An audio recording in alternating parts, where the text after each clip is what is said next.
Bandirvana Vraja Mandal, Uttar Pradesh, India. That place where all kinds of Tattva fully manifest and where pastimes that are filled with opulence and sweetness manifest is called Bandirvana. In the Adivaraha Purana it says, the 11th topmost forest is named Bandira and is dear to the yogis. Simply by seeing it a human being will not go to another womb. By attaining this supreme of all forests, Bandira, and seeing Vasudeva there one will not take another birth. A person who controls his senses and his eating habits and bathes in Bandira will be freed from all sins and go to Indraloka. How to get there? Bandirvana is on the other side of the Yamuna. The easy and shortcut way to reach is near Kashigat in Vrindavan. There is a footbridge to cross Yamuna. I saw couple of autos standing on the other side of Yamuna. Sri Belavana, Matha and Bandirvana can be visited same day. If you go by taxi they will take you round trip an hour and 15 minutes car ride from Vrindavana. The marriage of Radha and Krishna at Bandirvana. The deity of Krishna in this temple is applying vermilion, a red dot, kumkum, to the forehead of Srimati Radharani. The husband applies vermilion to the head of his wife when they are married. Once Nanda Maharaja was going to a forest near Nandagrama to graze the cows.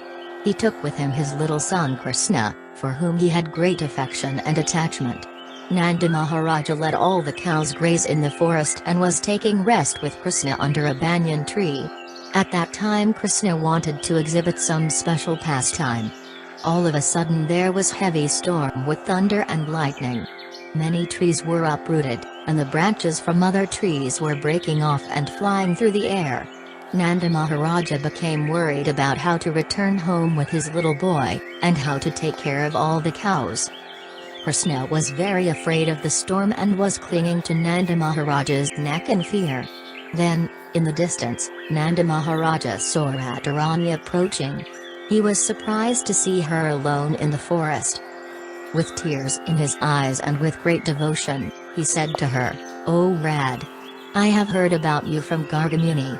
You are very dear to Sri Hari, who loves you more than Lakshmi Devi. I know your Svarupa very well. O most gentle one, please take your husband with you. After fulfilling your desire kindly return him to me or his mother Yasoda at our house in Gokula. Then return to your own home." Saying this, Nanda Maharaja delivered baby Krishna into the hands of Radharani, who was smiling very gently. Then Sri Radharani told Nanda Maharaja, "Due to your previous Sukriti you have been able to see both of us together. You have understood us due to the mercy of Gargamuni. Do not reveal this to anyone else. I am very pleased with you. You may ask any boon you want from me." Nanda Maharaja replied, "O Rad, if you are pleased with me then kindly give me this blessing by which my mind will be attached to the lotus feet of both of you. After leaving this body I will not have to take birth again. I can stay with you both eternally." Radharani was very pleased to hear this. She said, "Life after life you will remain our devotee. You will have steady devotion to us. Always meditate upon our lotus feet. At the end of your life you will be promoted to Goloka and stay there with us eternally." After receiving the blessings from Radharani, Nanda Maharaj said, "Dear Rad, just see, more and more clouds are gathering in the sky. The whole forest is becoming dark. My son Krishna has become very scared. He is afraid of going home in the darkness. Please take Krishna with you and give him to his mother Yasoda in our house." Radharani complied with Nanda Maharaja's request, and carrying the baby Krishna in her hands, she started towards Gokula. She reached a kunja on the bank of the river Yamuna. There she remembered the Rasa Mandala, which, summoned by her memory, appeared there immediately with platforms made from gems, hundreds of golden kalasa, and gardens, lakes, and playing grounds. The air was filled with the scent of candana, camphor, kumkuma, and other exotic fragrances. Many beautiful works of art graced the kunja, and golden kalasas, some filled with scented water, some with betel nuts, were placed here and there. Radharani then realized that Krishna had disappeared. "Where is my Pranita?" she cried. Then, in front of her, Krishna appeared in his youthful form. His most beautiful lotus face was filled with a sweet smile. He was effulgent like the full moon. The yellow garments at his waist made him look very beautiful. His lotus feet were decorated with heavy golden ankle bells. His arms were adorned with bangles made from precious gems. His ears were beautified by Makara Kundala, earrings in the shape of sharks. On his chest hung the Kaustubha gem. His whole body defeated the radiant beauty of fresh rain clouds. His face was like a fully blossomed lotus in the month of autumn. Krishna's head was decorated with a peacock feather. The Lord was smiling gently and was looking very attractive. Radharani became attracted to that most beautiful form of Krishna. Krishna said to her, "Oh dear Rad. Now I will fulfill my promise to you, which I made in Goloka. You are very dear to me, more dear to me than my life. There is no difference between you and me. Just as the whiteness of milk cannot be separated from milk, so you and I can never be separated. As soon as someone utters the syllable Ra, immediately I give him steady devotion. As soon as the syllable D escapes one's mouth, I run after him to hear the sound vibration. Whoever utters your name, I become more attracted to them than he who worships me with Sodosa Upakara. Brahma, Shiva, Sesa, Narayana, Gokula, Ganesa, Dharma, Kartikeya, Savitri, Durga, Lakshmi, Sarasvati, all of them are like my life. But you are more than my life to me. All of them stay at different places, but you stay in my heart always." After hearing these words from Lord Shri Krishna, Radharani said, "Oh my Lord. You are simply trying to bewilder me by saying that I am greater than Lord Shiva and Lord Brahma. You are saying this just to captivate me. But in fact no one is greater than you. No one can be equal to your beauty nor match the greatness of your good qualities. I knew it very well when I was in Goloka. I am simply a maidservant of your lotus feet. Why are you saying that I am greater than you? You are the supreme controller of all creations and the controller of all controllers. All others are your plenary portions and portions of your plenary portions. They are engaged in creation, maintenance, and destruction of this universe simply by following your divine order. You reciprocate with illusory power. Because I am your consort, I cannot tolerate separation from you." After hearing this from Radharani, Krishna told her, "Oh Radhike. Please wait here for a moment. I will fulfill your desire." Then Krishna remembered Brahma in his mind. As soon as he remembered Brahma, immediately he arrived there from Satyaloka. He offered his humble obeisances unto the lotus feet of Lord Shri Krishna and offered many prayers. Then he offered his humble obeisances to Srimati Radharani. He washed the lotus feet of Radharani with the water he was carrying in his kamandu. Then, standing before her, Brahma said, "O Bhagavati, Krishna Priyaya. Please accept humble obeisances. I have received darsana of your lotus feet due to the causeless mercy of Lord Krishna. I performed severe austerities for 60,000 years on the banks of Pushkar Lake, meditating upon the lotus feet of Shri Krishna. The Lord, being pleased with me, appeared in front of me and ordered me to ask any boon I want. Immediately I asked the Lord, 'O my Lord, if you are pleased with me, then kindly allow me to see the lotus feet of Radharani.' Then Krishna told me, 'O my dear one, at some time your desire will be fulfilled. You will see her next to me.' Saying this, my Lord disappeared from there. Now I see my Lord has fulfilled my desire by allowing me to get darsana of your lotus feet. O my mother, you have appeared from left side of Lord Shri Krishna. You are equal to him in all respects. I do not know of any Vedic literature that claims any difference between Radha and Krishna. The Vedas have been described by me. By reading these Vedas people become very learned. But even the Vedas are not able to glorify Radharani. Thus the glories of Radharani are not known to learned people, what to speak of common people understanding your greatness. Who is able to describe your glories? Even myself and Lord Mahadva, Ananta, and Dharmadeva do not know fully your unlimited glories. O Devi! Please do not blame me for my incapability. Please excuse us as parents excuse their children if they commit offenses. Brahma stood silently before Srimati Radharani and Krishna with folded hands. Radharani was very pleased. She told Brahma that he should ask any boon from her. Brahma asked Radharani, "If you are pleased with me, then kindly bless me so that my mind will be always fixed at your lotus feet." Radharani said, "Let it be so." Brahma offered his obeisances unto the lotus feet of Lord Shri Krishna and Shri Radharani. After this, by the order of Lord Krishna, Brahma collected wood for a fire sacrifice and prepared for a yajna in a solitary place in the forest.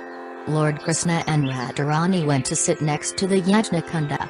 The fire was lit, and Brahma offered oblation and chanted Vedic mantras.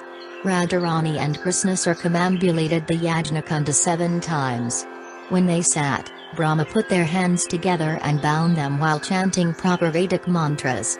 Following the order of Brahma, Radharani placed a garland of parijata flowers on the neck of Lord Shri Krishna.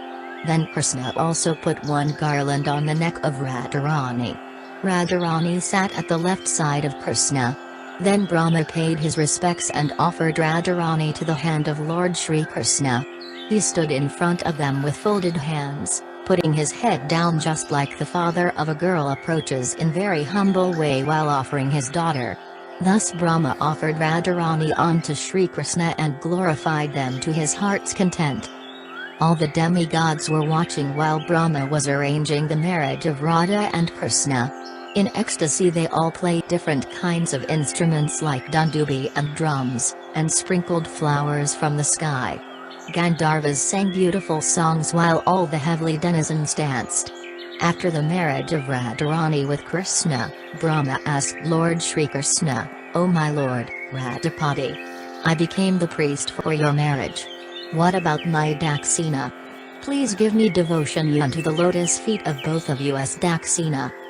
After being blessed by Lord Krishna with steady devotion, Brahma offered his obeisances and left for his planet, Satyaloka.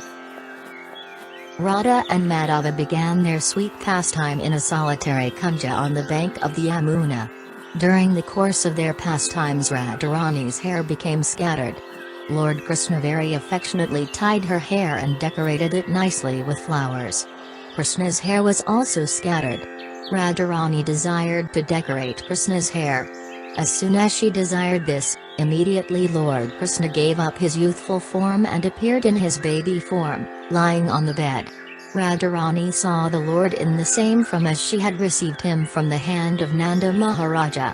By seeing this, she felt separation from the youthful form of Lord. Crying, she fainted and fell to the ground. Then an unseen sound vibration was heard from the sky. "Why are you crying? Just remember the lotus feet of Lord Shri Krishna. All your misery will be eradicated. You will always meet him at the Rasamadila at midnight, keeping your shadow from in your house. You will get association of Lord Madhava there, and thus the Lord will fulfill your desires. Now take the baby form of the Lord and go to Gokula." After hearing this, Radharani, the daughter of Vrishapanu, went to Gokula carrying the baby form of the Lord in her lap. Radharani is non-different from Yogamaya. She reached Gokula with the speed of the mind and stood before Mother Yasoda. She was completely soaked by the rain and shivering with cold. Sri Radha, in the form of Yogamaya, offered the baby onto the lap of Mother Yasoda while baby Krishna was crying.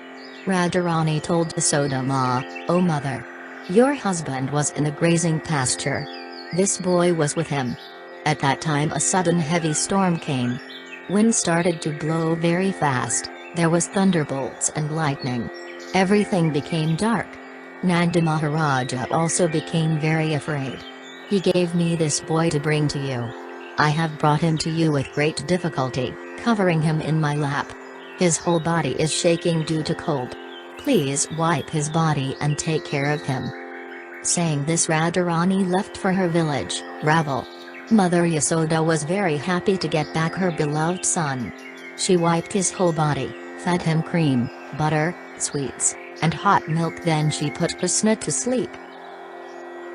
केवल धीरे धीरे बोलूंगा। इस स्थान का नाम भांडीवन है। शास्त्रों पुराणों में राधा कृष्ण की भांडीवन की 5 लीलाओं का वर्णन मिलता है। सर्वप्रथम आप इस स्थान पर बैठे हो, यहाँ राधा कृष्ण की शादी लगन ब्रह्मा जी ने कराई है।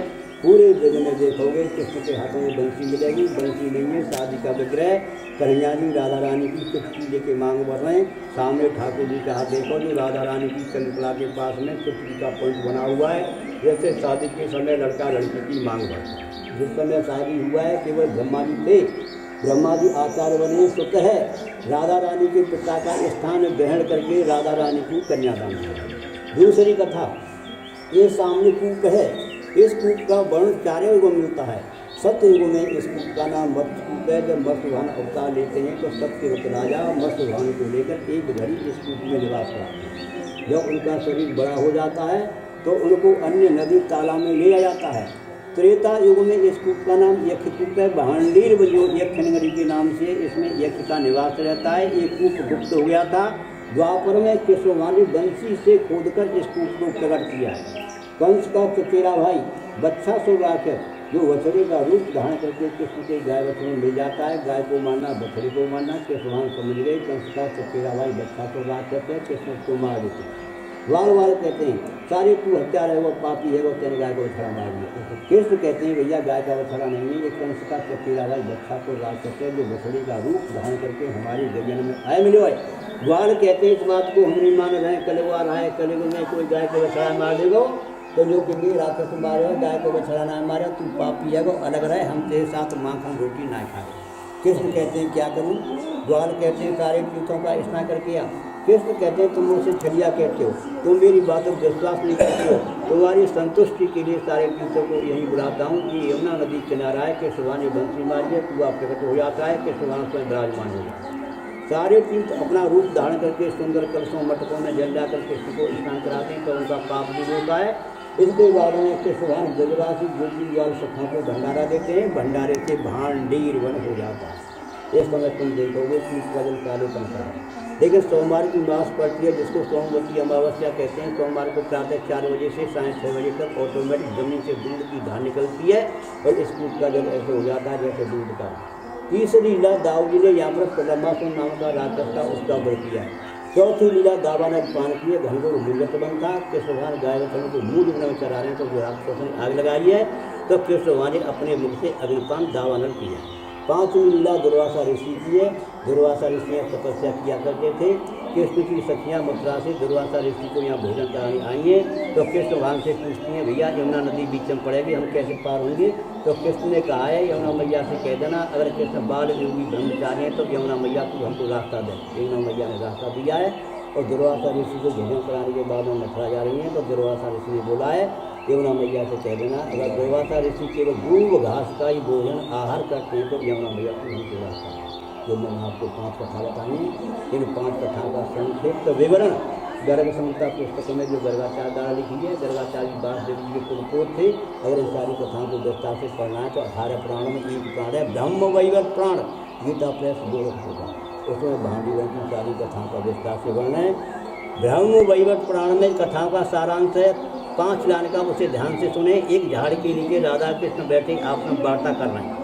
कृष्ण कहते हैं राधे सुनो ये भांडीरवन जो मेरा गुप्त निकुंज नृत्य क्रीड़ा स्थली वृंदावन है, जो भक्त कम से कम 10 बार ब्रज में घूम जाएगा जब मैं उस पर कृपा करूँगा तभी यहाँ दर्शन के लिए आएगा, नहीं वृंदावन से वापस हो जाएगा। जो भक्त यहाँ आएगा कूप पर स्नान करके मेरा दर्शन करेगा मेरे लोग को प्राप्त हुआ। जो भक्त कूप का चरणामृत लेकर मेरा दर्शन करेगा तो इंद्र लोग को प्राप्त हुआ। जो भक्त यहाँ बैठकर माखन रोटी मिश्री छाछ मठास प्रसाद के रूप में ग्रहण करेगा सारे पाप नष्ट हो जाए। इस बात को सुनकर राधा रानी घबरा गई, बोली प्रभु आपने इस तरह की बात कह दी। हर व्यक्ति बुरा सा बुरा कर्म करके चलो भांडी कूप का स्नान करने, भांडी बिहारी के दर्शन करने, सारे पाप नष्ट हो जाएंगे। इस पर तुम्हें भक्तों की भीड़ लग जाएगी और हमारी आपकी नित्य मिलन की ज़्यादा केंद्र होने का बाधा उत्पन्न होगा। तो कृष्ण कहते हैं राधे मैंने पहले बोला है गोपनीयम भांडीवन जो मेरा गुप्त निकुंज नित्य क्रीड़ास्थली वृंदावन है। यहाँ की लीला गुप्त है, प्रकट नहीं है, प्रकाशित नहीं है। शास्त्रों पुराणों को पढ़ने से अथवा संत महात्मा के सत्संग करने से ज्ञान में प्राप्त होंगी। हर भक्त को यहाँ नहीं आने दूंगा, जिसमें विशेष कृपा करूँगा वही भक्त आएगा। गोपाल बाबा भांडीवन बहनों, यहाँ विशेष रूप में राधा रानी के कन्यादान का फल है। कन्यादान में एक प्राग पूजा होती है, जिसमें प्रागर बंदी भूल साड़ी का महत्व होता है। भक्तों को पता नहीं होता है, हर कोई भक्त बाकी राधा रानी के कन्यादान फल प्राप्ति का इच्छुक है तो सुहाग पेट जाके मैं सारी बात को 101 रुपया है और साड़ी से 291 रुपया। बोल राधा रानी की जय। ये पूरा महत्व आप सूरत आए। अच्छा, ऐसे थोड़ा ऊपर उठ के मांग करूँगी। हो गया। This vat, banyan, tree is famous in Bandirvana as the site of many different pastimes of Sri Radha Krishna Yugal. At the time of Sri Krishna's manifest pastimes, a huge banyan tree stood here full of long branches that spread in all directions. Nearby, Yamuna made a sweet sound as she followed her meandering course. Sri Krishna, Balaram and the Sakhas would cross the river by walking on the branches of this tree. Male and female parrots, peacocks, peahens, cuckoos and papias were always sitting singing on the tree's profuse branches. They remained satisfied by eating its fruit. Deer, does and other forest animals drank the sweet water of the Yamuna and took rest in the cool, pleasant shade of the banyan tree. It was mostly to this Bandirvat that Mother Yashoda and the mothers of the other cowherd boys used to send lunch with some gopas for their respective sons. While grazing the cows, Sri Krishna, Baldev and the Sakhas used to have the cows drink the water in the Yamuna and then freely graze on the lush, green grass of the forest. The boys themselves bathed and engaged in water sports in the Yamuna's cool water. They would then sit in the shade under this banyan tree and eat the various tasty preparations sent by their mothers. Sri Krishna sat in the midst of them all, and the Sakhas would sit around him in thousands of rows that extended here and there. Each and every Sakha, even if sitting at the back or far away, experienced that Sri Krishna was sitting right in front of him. Their eating was accompanied by laughing and joking, and they would play various games together. Brahma and other demigods in the sky became astonished to see their festive and joyful picnics. Brahma performed the Gandharv marriage of Sri Radha Krishna Yugal beneath this banyan tree. The following incident also took place here in Bandirvana. One summer's day, Sri Krishna and the Sakhas brought the cows to drink water at the Yamuna and then let them graze freely. The boys became so absorbed in their delightful picnic that they were unaware that their cows had wandered off. The cows made their way to the completely parched Manjavan, through which even elephants could not force their way. It was the month of Jeth, May to June, and the blazing sun scorched the sand. The cows could not find shade anywhere, and had forgotten the pathway out of this wild Manja forest. Dying of thirst, they began to cry out in distress. The Sakhas went to look for the cows without telling Krishna and Baldev where they were going. Finally, they too arrived at the Manja forest in the same dire condition as that of the cows. Meanwhile, the servants of the wicked Kansa set Manjavan on fire, and within a moment the wind had spread it everywhere. The fire's blazing flames surrounded the cows and cowherd boys, who saw no other means of rescue than to call out to Krishna. They did so, and Sri Krishna arrived immediately. Telling the Sakhas to close their eyes, he swallowed the forest fire within a second. Upon opening their eyes, the Sakhas saw that they were again under the cooling shade of Bandirvat, immersed in festive eating pastimes with Krishna and Baldev, the cows grazing peacefully nearby. The distress of the forest fire seemed like a dream. The place where Sri Krishna swallowed the forest fire is called Manjatavi or Isakatavi, and in its middle is Ajyara. The place where Krishna and the Sakhas had festive picnics, and where, after Krishna swallowed the forest fire, the Sakhas again began to joke and laugh while eating and the cows happily chewed grass is called Bandirvat. लंबी लंबी शाखाओं पर चढ़कर श्री कृष्ण और सखाओं के यमुना के are पार जाने तो ब्रह्मा जी मैरिज कराते हैं। ये ओरिजिनल प्लेस है, वो वहाँ पर तो मंदिर बना है।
4 खंभे बने हैं। अच्छा,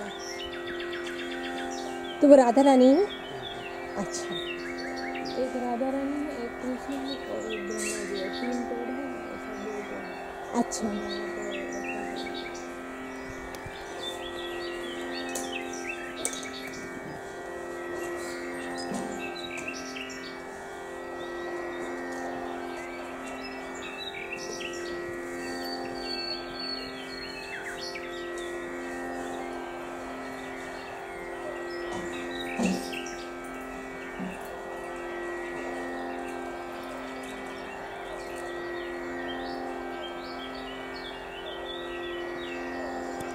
After killing Vatsashur, Sri Krishna met the Gopis near Bandirvana and boasted his strength.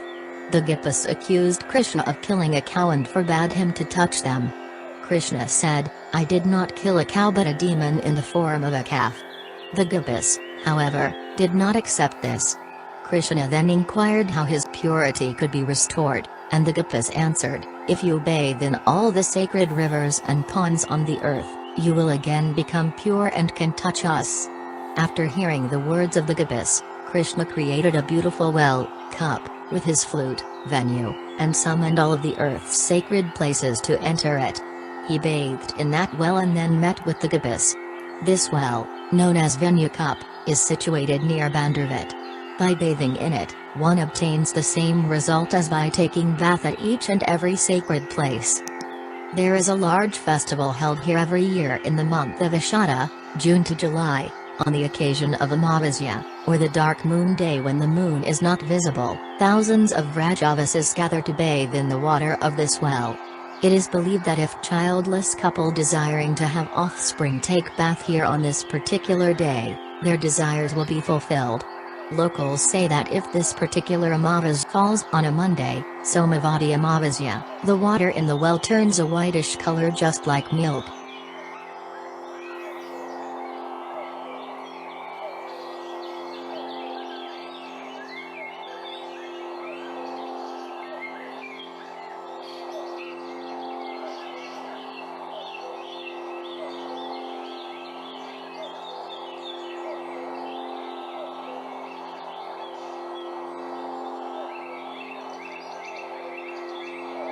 Just next to Venu Kupa, one can see what is said to be the impression of Balrama's crown, mukut, upon a rock. It is said that Balrama once rested here and took off his mukut when he lay down.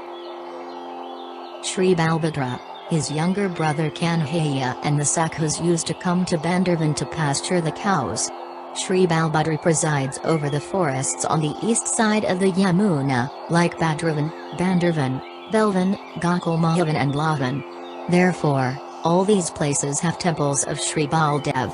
It is recommended that one visit the temple of Baldev in Bandirvana. In the Bandirvana forest, Balrama killed the demon Pralambasura. Balrama and Krishna along with their friends played all kinds of sports and enjoyed the soothing atmosphere of Vrindavana, full of rivers, lakes, rivulets, fine trees and excellent fruits and flowers.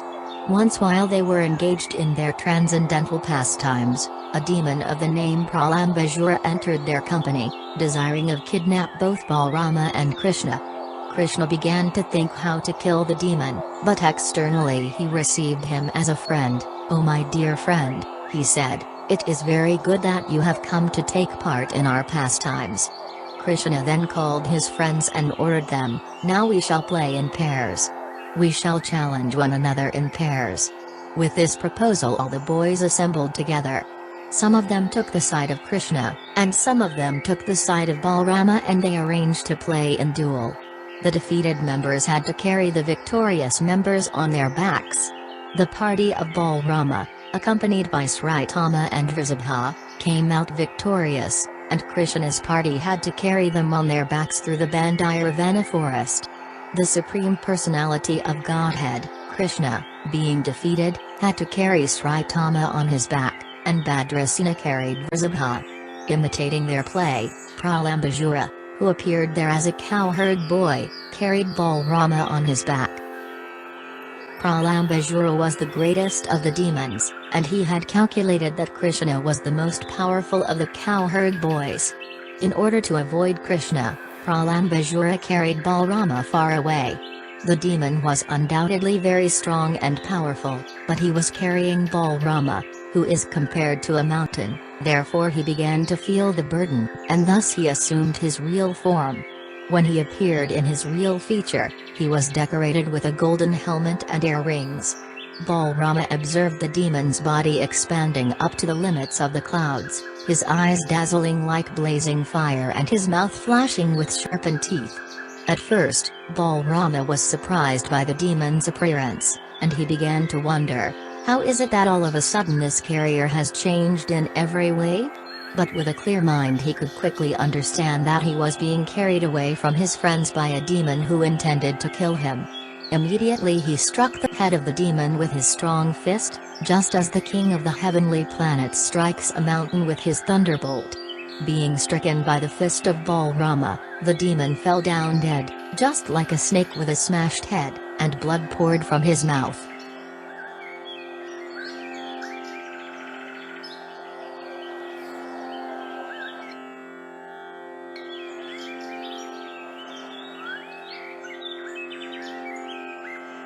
The village located between Bandirvana and Vamshi Vata is called Kahari Jayan.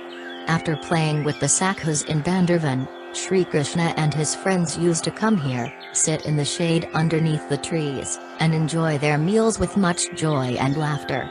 The name Kahari is derived from the word Kaya, which means shade or shadow. This village is also called by Jalai. Sri Krishna's place of ras at Vamshi Vata is situated a short distance from Bandirvana.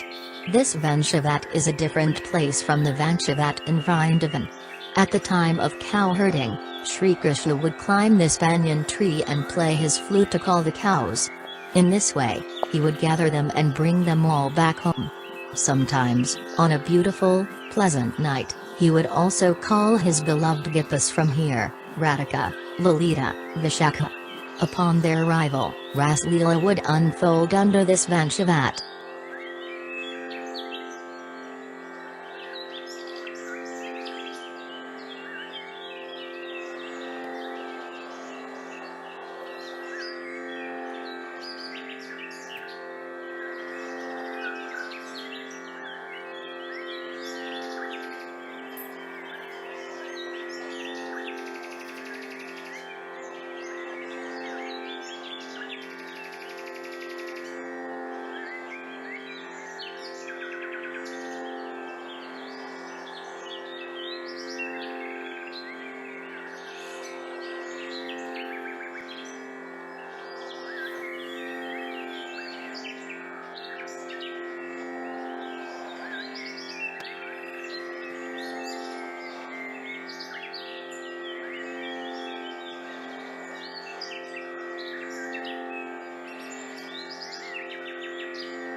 Beneath the banyan tree, which is known as Vamshi Vata as well as Shritama Vata, is a temple dedicated to Krishna's great friend Shritama, who was Radharani's elder brother.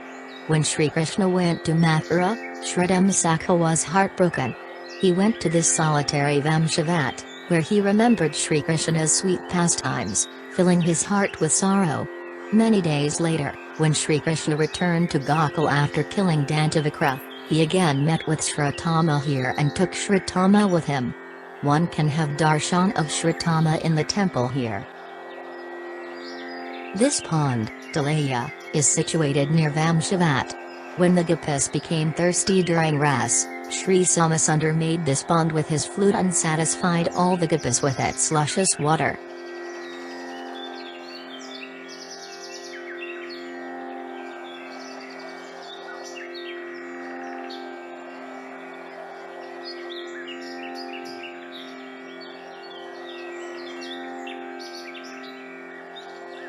Local Brajabasi served us nice feast. All glories to Srila Prabhupada. All glories to Shri Shri Guru and Shri Shri Gauranga.